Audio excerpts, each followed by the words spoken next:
अस्सलामुअलैकुम नाजरीन, आज की इस वीडियो में आपके साथ बड़ी अपडेट शेयर करते चले। नाजरीन, सर्दी ने सऊदी अरब में लंबे डेरे डाल लिए। नाजरीन, आज की इस वीडियो में आपके साथ बड़ी अपडेट शेयर करते चले। मुमलिकत में मजीद बर्फबारी और बारिशों का अलर्ट भी जारी कर दिया गया। नाजरीन, बारिशें और बर्फबारी किन किन इलाकों में मुतवक्के है, आइए आपकी मुकम्मल तफसील के साथ आगाह करते हैं।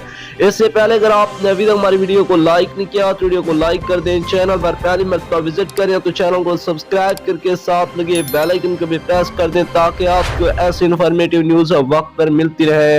नाज़रीन, उर्दू न्यूज़ की शाया करदा रिपोर्ट के मुताबिक सऊदीया महकमा मौसमियात के तर्जुमान की जानिब से बताया गया है कि आइंदा पीर तक मुमलिकत का मौसम गैर मुस्तहकम रहने का इम्कान है। सऊदी महकमा मौसमियात के मुताबिक मुमलिकत के शुमाली इलाकों में बर्फबारी के अलावा बारिश का भी इम्कान है, जबकि मक्का मुकरमा, मदीना मुनव्वरा, बाहा, तबूक और शुमाली रीजन अलावा और रियाज रीजन में भी बारिश की तवक्को ज़ाहिर की जा रही है। रिपोर्ट के मुताबिक बर्फबारी, बारिश और अबरआलूद मौसम आइंदा चंद रोज तक बरकरार रहेगा, जबकि हफ्ते के रोज भी जद्दा और मक्का मुकरमा में बादल बरसने की इत्तला